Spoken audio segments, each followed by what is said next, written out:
Hey, I'm in TVLine's Comic-Con interview suite with two of the cast of Salvation. Welcome, you guys. Thank you. Thank you. So 186 days and counting. I mean, we're counting down here. Yeah, so we should probably get on with it. Yeah, before an asteroid hits the planet. Exactly. It is the absolute worst time for your character because you have this romance budding. Or does it help? Does it like speed everything up? No, it makes the whole thing a lot harder. Because I'm not allowed to tell anyone about this, about the asteroid. So trying to keep a relationship going while this terrifying news is in the back of my mind is a hard thing. It could also be a great line, right? Like, hey baby, there's an asteroid coming toward the planet. I mean, it could be, but I feel like it sounds better in your head, and then when you say it and you see the person's reaction, it would not go down well at all. We know that there's some shady business going on, right? The government knows some things, isn't saying some things. I'm wondering also if maybe your character Santiago, if he is a little bit.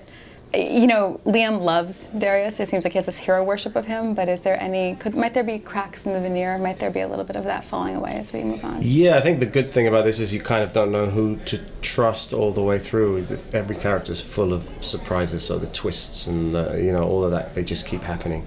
And that conflict with the government's just a lot of fun to play. And then other governments come into it, and it's just, edge of your seat stuff. So for us, it's really entertaining every time we open a new script, because it's just like, more stuff. And, just the plot just keeps getting thicker and thicker. Yeah. Is there an episode coming up that you guys saw the script and you were like, what? Can you think of a moment? I think episode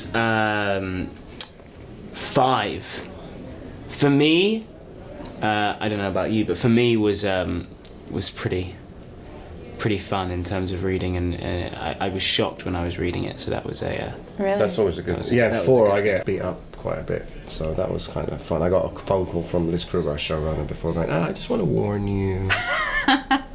So there's some intense stuff happening for me in 4, Were you into like Deep Impact or any of those movies that, that the world is ending because something is hurtling at us from space? No, we were reading similar books. I caught Charlie reading Cosmos before we started shooting, and I'd had a look at that. So we were both smartening up with our science. Right. I read Cosmos. I live back home. I live with there's 6 of us in one house. It's pretty disgusting, but 3 of them are physicists, astrophysicists. Oh my goodness! And they said you should read this book, Cosmos, because it's the book that made us fall in love with physics. Oh wow! So as someone who knows very little about physics, that was quite fascinating. Yeah, Neil deGrasse Tyson does a series of Cosmos, and he's it's a great book. And he popped into our show. Yeah. The first episode. He's like the perfect Venn diagram, like the sweet spot of like geek love and like actual knowledge of what's going on in the universe. That's amazing. Yeah, I feel like you guys were blessed by. He gives us credibility. I mean, he gave us, he gave a thumbs up to the show. So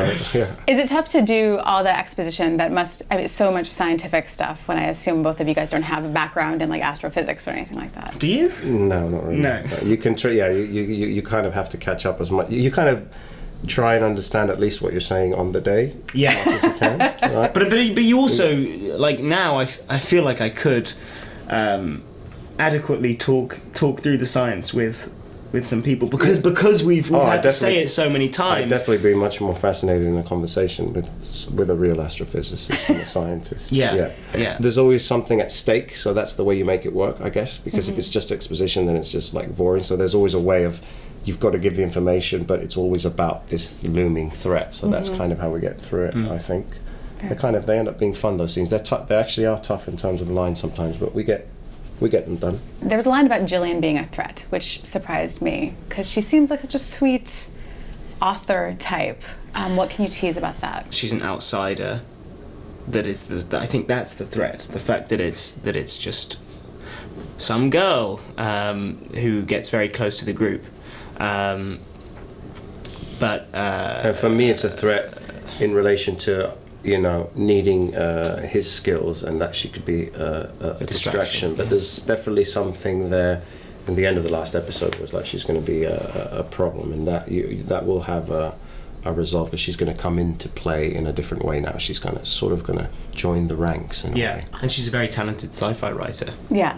That could become handy. Yeah, that's kind of the link for the arc that we're building. Real quick, can I ask you, Big Little Lies season 2? Have you had any conversations? I know that they were trying to come up with some ideas and that they were keen on it, but I haven't. But I'm not sure where that's going. Would be great. Would be great. Yeah. Amazing. Yeah, for sure.